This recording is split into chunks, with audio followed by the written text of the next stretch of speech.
오늘은 요단 서편 지파들이란 제목으로 말씀을 선고합니다. 이제 나머지 지파를 이제 오늘 다 하게 되는데, 요단 서편, 본래 하나님이 주시고자 언약하신 땅, 이 가나안 땅에 들어가서 이제 12지파 분배가 여호수아서에 보면 다 돼 있잖아요. 근데 지금 이 말씀이 쓰여지고 있는 시대는 이미 망했다가 이제 겨우 돌아와서 다시 새로 출발하는 과정에서 이 정리를 해주고 있는 겁니다. 그러므로 BC 1400년대에 분배된 땅이 그로부터 이제 오랜 세월이 흘러서 이제 BC 약 500년경에 이제 어떤 결과가 이루어졌느냐를 우리가 볼 수가 있는 거예요. 그래서 이제 그동안 지도 없이 이렇게 제가 설명을 했더니 좀 궁금할 것 같아서 그 지도를 한 편 준비를 하려고 그랬는데 되나 모르겠네. 됐습니다. 자, 여러분들이 저 지도를 보시면 이제 윤곽이 좀 잡힐 거예요. 이렇게 한 가운데로 요단강이 흘러서 이제 저 위쪽에 그 갈릴리에서 가운데로 요단강이 흘러서 저 아래 시퍼런 부분이 사해예요. 그래서 여러분들이 보시기에 이제 오른쪽이 제일 밑에 루벤, 중간에 갓, 그리고 저 위쪽으로 므낫세 이렇게 써 있잖아요. 동편 지파들이었거든요. 근데 이제 왼쪽으로 보면 사해 왼쪽이 이제 그 유다 지파, 그 밑으로 이제 시므온 지파가 들어왔고, 바로 위에가 이제 베냐민 지파가 있고, 이렇게 해서 이제 쭉 올라갑니다. 저 갈릴리 부분까지 다 올라가게 되는데, 이제 오늘은 이쪽 서편 쪽 요단강과 지중해 사이에 있는 이런 지파들을 보려고 해요. 그런데 창세기 49장에 보면 야곱이 예언 기도를 했지 않습니까? 그때 상황에서 이제 하나님이 주신 영감 가지고 축복을 했어요. 근데 이렇게 오랜 역사가 흐른 후에 이제 결과는 많이 달라져 있습니다. 그래서 우리가 교훈을 좀 받으려고 해요. 그래서 크게 세 가지 주제로 좀 묶어서 말씀을 상고할게요. 첫째, 1절부터 12절 그리고 30절부터 40절까지는 용감했던 지파들을 소개하고 있는 거예요. 용감했던 지파들. 먼저 1절부터 5절까지는 이사갈 지파를 용감한 지파로 이렇게 말씀을 하고 있어요. 그래서 여기 2절에도 보면 대대로 용사였다. 그리고 다윗 때 출전할 만한 군대가 36,000명이나 됐다. 그 이유는 처자가 많았다. 그 말은 자녀들을 계속 생산해서 인원이 많아졌다는 거예요. 그래서 결론적으로 다 용감한 장사였는데 모두 합계가 87,000이었다. 그러니까 굉장히 이사갈 지파는 부흥이 됐던 지파였다 그 말이에요. 그런데 그 야곱이 예언한 기도가 뭐였냐면, 이사갈은 양의 우리 사이에 꿇어앉은 건장한 나귀다, 그렇게 축복했잖아요. 양의 우리 사이에 꿇어앉아 있는 건장한 나귀다. 그러니까 양들은 굉장히 연약한 가운데 있고 나귀는 강한 짐승이잖아요. 그러니까 그 주변에서 그래도 힘이 있는 그런 지파로 축복을 받았는데, 그래도 이사갈 지파는 거기에 부응했다는 것을 알 수가 있어요. 그 다음에 이제 6절부터 12절까지는 베냐민 지파를 말하고 있는데, 여기도 또 그 용감한 사람들이 많았던 거예요. 그래서 7절에도 큰 용사, 그들이 22,034명이나 됐다. 9절에도 용감한 장사가 22,260명이 되었다. 그리고 11절에도 보면 그들은 큰 용사여서 출전할 수 있는 자가 17,200명이었다. 이렇게 계속 군사력을 소개하고 있어요. 그런데 야곱이 뭐라고 예언기도를 했냐면 그들은 물어뜯는 일이다. 아침에도 먹고 저녁에도 나눠주고 한다고 그랬어요. 그러니까 이 베냐민 지파도 결과적으로는 상당히 힘 있는 지파가 될 거다 그랬는데 이렇게 큰 용사들이 많았다는 거예요.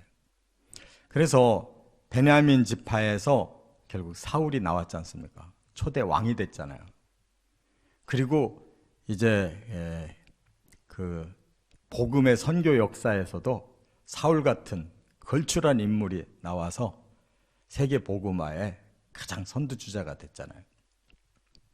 보면 그래도 그들이 초반에는 굉장히 그 교만을 떨다가 아주 지파가 없어질 뻔했어요. 베냐민 지파가.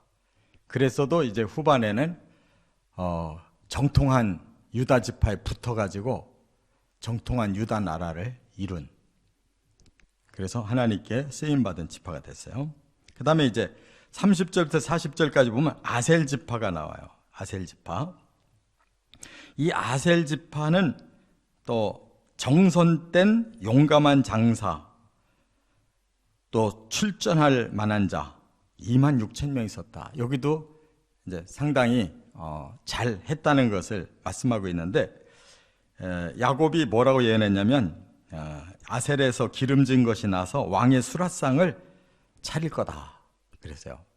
그러니까 왕의 수라상을 차릴 만큼 그들도 뭔가 잘해서 그 능력이 드러난다 그런 말이죠.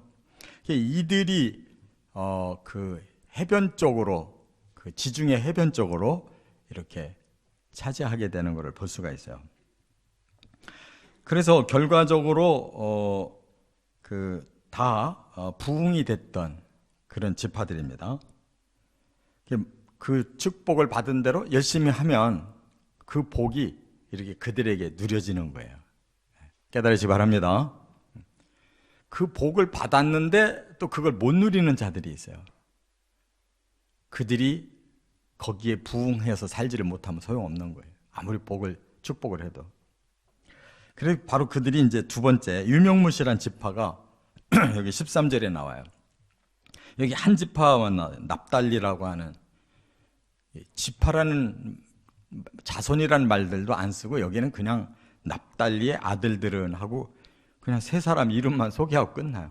한 절에 끝나요. 유명무실하다는 거죠. 남아있긴 있었어도 아주 유명무실하다는 거예요. 그런데 여기랑 같은 그 지역에 스불론이라는 지파가 있고, 또 나중에 이 유다 옆으로 그 처음에 분배를 받았지만 거기서 블레셋 사람들에게 쫓겨나 가지고 저 위에 갈릴리 위에서 새로 개척해 가지고 지파를 이룬 단지파가 있었거든요. 근데 이 두 지파는 아예 빠져버려요. 유명무실한 정도가 아니라 아예 그냥 두 지파는 빠져버렸다고요. 그 이유를 우리가 알 수가 있는 것이, 단지파는 거기가 북이스라엘의 우상을 섬기는 중심지였어요. 그리고 이 납달리와 스불론은 이사야서에 보면 뭐라고 말씀했냐면 그것은 흑암이 가려진 곳이다. 흑암으로 덮인 곳이었다. 그러나 앞으로 메시아가 오면 거기가 빛을 볼 것이다. 이렇게 예언을 했거든요. 근데 예수님이 오셔서 마태복음 4장에 보면 이사야가 예언한 것이 이제 성취됐다고 그랬어요. 바로 이 스불론 지역, 납달리 지역이 갈릴리를 끼고 있는 근처예요.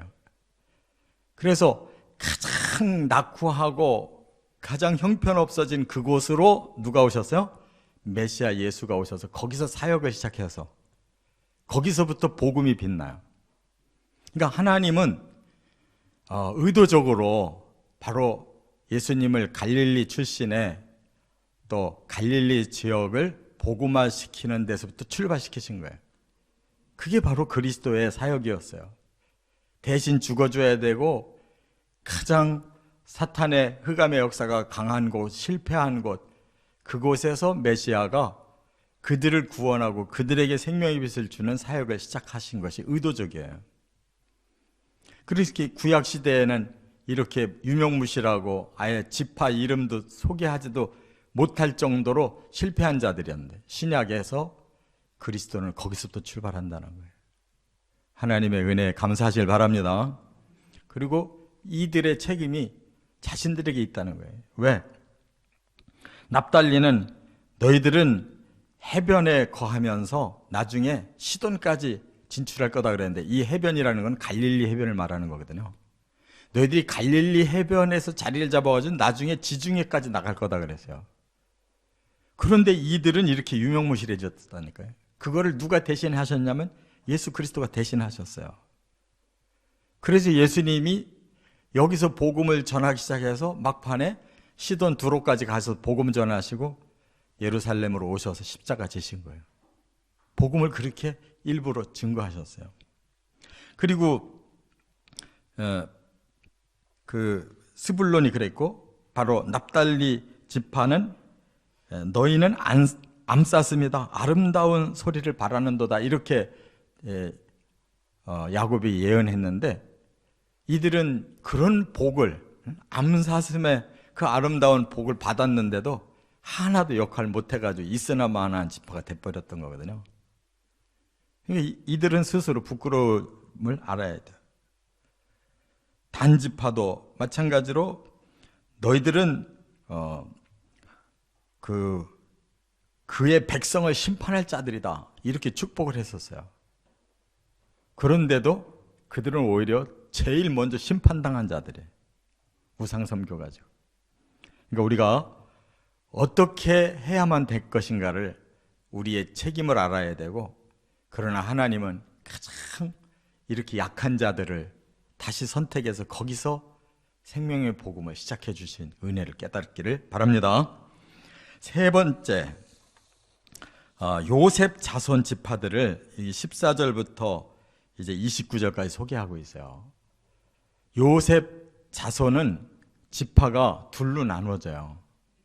므낫세 지파, 에브라임 지파 두 몫을 차지해요. 그게 바로 육적 장자권을 받았다는 증거고, 그렇게 육적 장자권을 받았음에도 불구하고 탁월치는 못했어요. 땅은 제일 많이 차지했어요. 므낫세 같은 경우는 동편도 크게 차지하고 서편도 크게 차지하고 제일 큰 땅덩어리를 거의 이스라엘의 반 가까이 땅을 차지한 자들이 바로 므낫세 지파예요.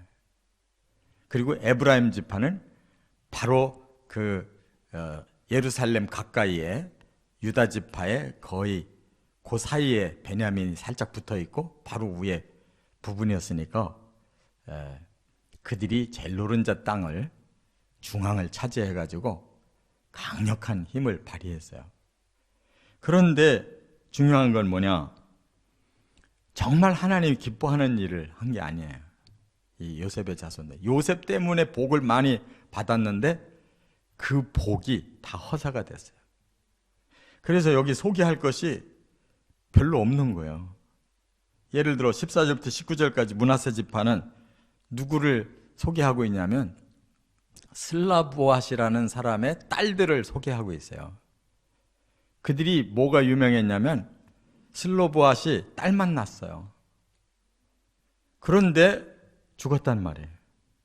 그러니까 딸들이 모세를 찾아와 가지고 우리에게 아버지의 기업을 주십시오. 우리가 이어가겠습니다. 근데 그 당시에 말도 안 되는 일이었거든요. 우리나라도 성씨가 아들로 내려가니까 그게 호적에서 여자들이 다 빠지게 되고 하니까 그 아들들에게로만 이 유산이 내려가고 성이 내려가고 하잖아요. 바로 이스라엘 똑같았어요. 그런데 그 시대에 그들이 용감하게 그렇게 기업을 주시면 우리가 아버지의 대를 이어가겠습니다. 그래가지고 모세가 하나님 앞에 기도해 보니까 민수기의 그 27장에서 하나님 허락하셨어요. 그리고 여호수아서 17장에 가서 그들이 유산을 받아요. 그들이. 그래서 베냐민 지파 므낫세 지파의 남자를 만나서 그 땅이 다른 지파로만 넘어가지 않도록 그렇게 말씀하셨고, 그 딸들이 오히려 주도권을 가지고 호적을 이어간 거예요. 슬로보아스의 자손으로. 이 여자들을 오히려 칭찬하고 있어요. 근데 남자들은 오히려 슬픔을 안겨줬다는 거예요. 20절부터 에브라임 지파가 나오는데, 거기서 남자들이 뭐 용감하다, 뭘 잘했다는 소리는 한마디도 없고, 슬픔을 안겨준 이 21절에 에셀, 엘르앗, 이들이 에브라임의 자식인데, 그들이 가드, 블레셋 사람들에게 가가지고 그들 짐승을 뺏으려고 시도하다가 죽임당했어요. 오히려. 이거를 왜 굳이 여기다가 이렇게 수치스러운 걸 써놨느냐. 에브라임이 굉장히 기대가 컸던 지파거든요. 요셉의 그 장자권을 차지하는데 이어갔거든요. 그리고 여호수아서까지는 아주 놀랍게 쓰임받아서 여호수아가 모세의 뒤를 이은 이스라엘의 영도자로 에브라임 출신이거든요. 근데 나중에 어떻게 되냐. 결국은 에브라임 출신인 여로보암이 열지파 떼가지고 북이스라엘 세우더니 처음부터 우상숭배 해가지고 다 망쳐버린 주도적인 지파가 에브라임이에요. 그러니까 여기서 그 아들들이 이렇게 개죽음 당한 거를 소개하는 이유를 알겠죠. 그들의 미래가 어떻게 나갈 건가를. 그 조상이, 훌륭한 조상도 있었는데 형편없는 조상이 있었고, 이들이 훌륭한 조상을 따라가지 못하고 오히려 형편없는 조상같이 돼버렸다는 거예요. 그러니까 우리가 어느 쪽을 라인을 타고 갈 거냐가 중요하다고 깨달으시 바랍니다. 그런데 반대로 또 24절에 보면 그 에브라임 자손의 딸 세라라는 딸은 또 대단한 딸이 있어요.